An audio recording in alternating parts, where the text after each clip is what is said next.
Ask any teacher in the world and they'll tell you that sometimes it feels like we spend more time planning lessons than actually teaching them. Lesson planning can indeed be a long process. There's so much to take into account, so many variables.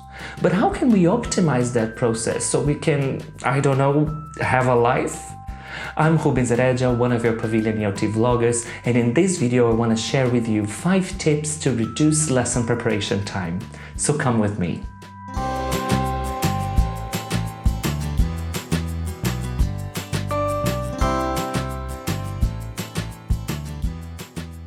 Each teacher has their own way of planning lessons. Some have a notebook where they write down the steps they're going to take in each lesson, while others just stick post-it notes to the course book.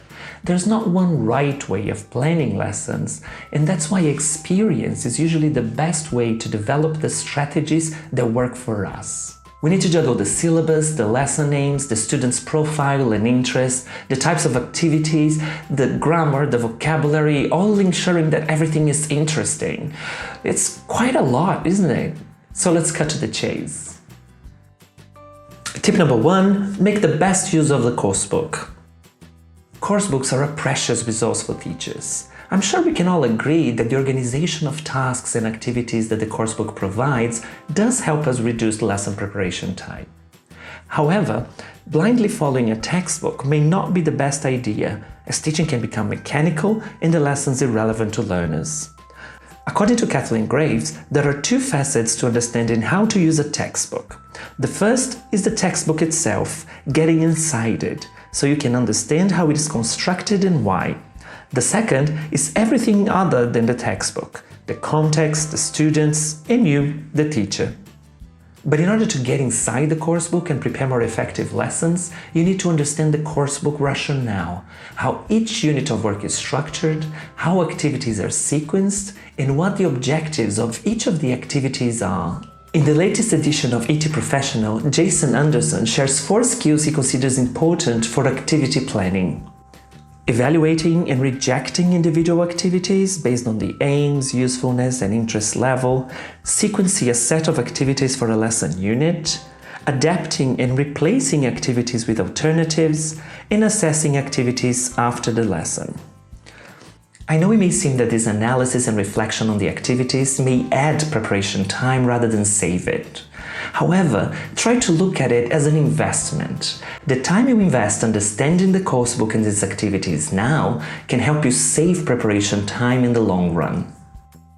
Tip number 2, reduce, reuse, recycle. No, I'm not talking about using lesson plans to help the environment.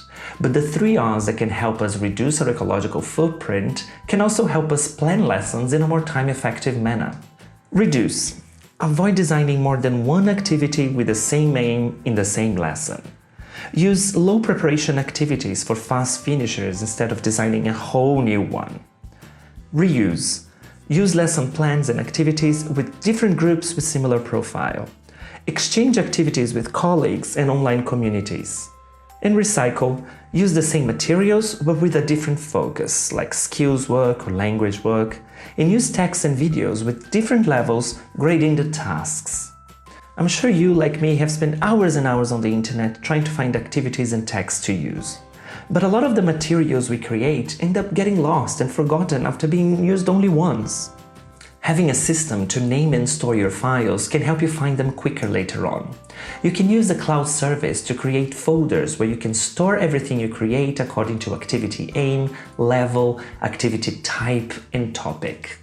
But if you are interested in reduce, reuse, recycle from the ecological perspective, I highly recommend that you check out ELT Footprint website and Facebook group. There, teachers from all over the world share ideas on how we can reduce our impact on the environment. I'll include the link in the description below. Tip number 3, create your own personal lesson frameworks. If you have taken a training course like the CELTA or the Trinity Certiso, you probably received from your tutors lesson frameworks or lesson structures that you could use when planning your lessons. According to Tessa Woodward, we need to gain some useful routines, some sequences of moves in the classroom. Once we have these, we don't have to think up and write down absolutely every step we plan to take in a lesson. We have it as a chunk of classroom practice we can apply to any listening lesson, for example, in the future. Let me show you an example of a lesson framework that I use quite frequently in online lessons to larger groups. First, I introduce the problem or the task, for example, finding a film to watch on Netflix. Then, students brainstorm what information they need, my movie preferences, actors I like, etc.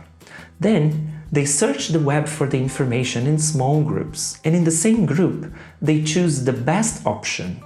After that, they present their conclusion to the rest of the group, and I give them feedback on both content and language.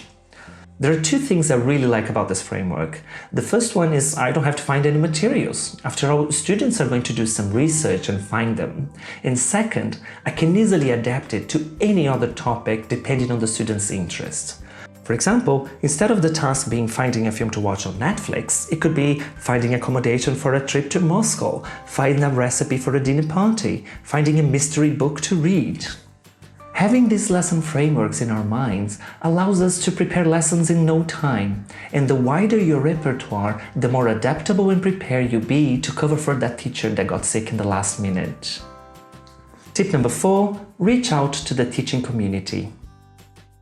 If you have ever been lucky enough to share a teacher's room with a group of colleagues, you know how very helpful ideas do circle around. In the 21st century, that help doesn't need to come only from staff rooms. The teaching community is arguably one of the most collaborative industries in the world, and many teachers are willing to share their work online. There's a myriad of teacher groups on Facebook and other social media where people share materials, ideas, and even full lesson plans. Some individual teachers do an amazing job at sharing ideas online in their websites or blogs, such as the Brazilian teacher Marcia Bonfim. In her website, songactivityfactory.com, she shares full lesson plans and activities using songs. You can even search for activities for specific levels. Make sure you check it out and support her work. Another interesting resource is an online platform for teachers called Freed, with 3 E's. There, you can create your profile and share your lesson ideas, as well as browse through hundreds of posts with lesson ideas and lesson plans.